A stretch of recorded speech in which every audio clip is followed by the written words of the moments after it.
आंब्यासोबत या 5 गोष्टी खाताय तर सावधान. नमस्कार, मी डॉक्टर आरती वैष्णव. स्वागत आहे तुमचं राधाई आयुर्वेद या आयुर्वेदिक चॅनलमध्ये. आंब्यासोबत या 5 गोष्टी जर का तुम्ही खात असाल तर तुमच्या शरीरात शांतपणे नुकसान सुरू असू शकतं आणि तुम्हाला ते कळत सुद्धा नाही. आज आपण आयुर्वेदाच्या दृष्टिकोनातून पाहणार आहोत की आंब्यासोबत कोणत्या गोष्टी खाऊ नयेत आणि महत्वाचं म्हणजे का खाऊ नयेत. आयुर्वेदामध्ये यालाच विरुद्ध आहार असे म्हटले आहे. म्हणजेच शरीराला जो आहार सूट होत नाही.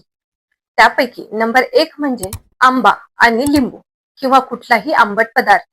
यामुळे काय होतं की आंबट पदार्थ हा नॅचरली शरीरात उष्ण होणार आणि उष्णता वाढवणार. तसेच लिंबू, चिंच, कोकम हे सर्वच ऍसिडिक असतात. आता प्रॉब्लेम काय होतो की जेव्हा तुम्ही या गोष्टी एकत्र खातात तेव्हा शरीरामध्ये ऍसिडिक इम्बॅलन्स तयार होतो. यामुळे ऍसिडिटी, पोटात जळजळ आणि डायजेशन स्लो या गोष्टी होऊ शकतात.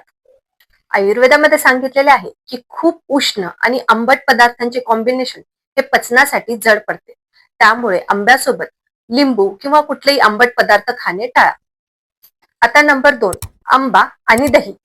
दही हे गुरू आणि शीत प्रकृतीचे आहे, त्यामुळे ते थंड गुणधर्माचे आहे आणि आंबा हा उष्ण गुणधर्माचा आहे. म्हणजे परत तेच की उष्ण आणि शीत हे 2 गुणधर्माचे कॉम्बिनेशन एकत्र आले. यामुळे शरीर कन्फ्यूज होते आणि शरीरामध्ये म्हणजेच टॉक्झिन्स तयार होतात. वरचेवर पिंपल्स, त्याच प्रकारे ऍलर्जीज हे वाढू शकतात आणि शरीराला कन्फ्यूज होतं की काय प्रोसेस करायचं.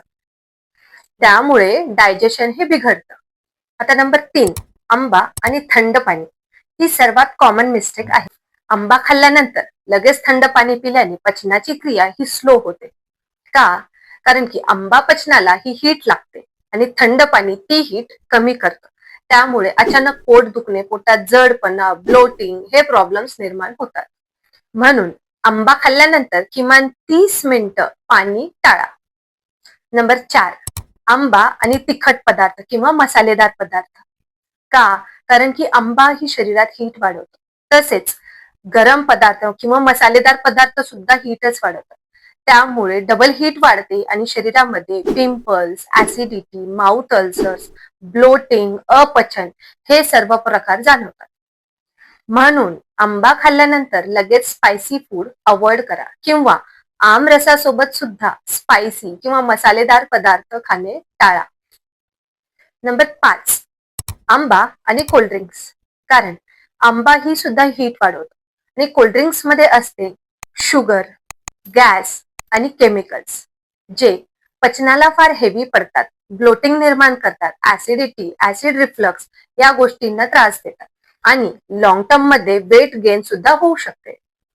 ओके, तर मग आता तुम्ही म्हणाल तर आंबा खावा तरी कसा? तर आंबा 1 ते 2 तास पाण्यामध्ये भिजवून खा. नेहमी गोड आंबा खायला हवा. आंबा हा प्रमाणात खा. जास्त प्रमाणात खाल्लं तर शरीराची उष्णताही वाढू शकते आणि आंब्यानंतर लगेच पाणी पिऊ नका. हे छोटे छोटे बदल मात्र तुमच्या शरीरासाठी खूप मोठा फरक करू शकतात. लक्षात ठेवा, आंबा हा खरं औषधासारखा आहे, परंतु चुकीच्या कॉम्बिनेशन्समुळे तो तुमच्या शरीराला त्रास देखील देऊ शकतो. जर का हा व्हिडिओ तुम्हाला उपयुक्त वाटत असेल तर हा व्हिडिओ तुमच्या फ्रेंड्स आणि नातेवाईकांना नक्की शेअर करा आणि अशाच आरोग्यविषयक माहितीसाठी राधाई आयुर्वेद या चॅनलला नक्की सबस्क्राईब करा.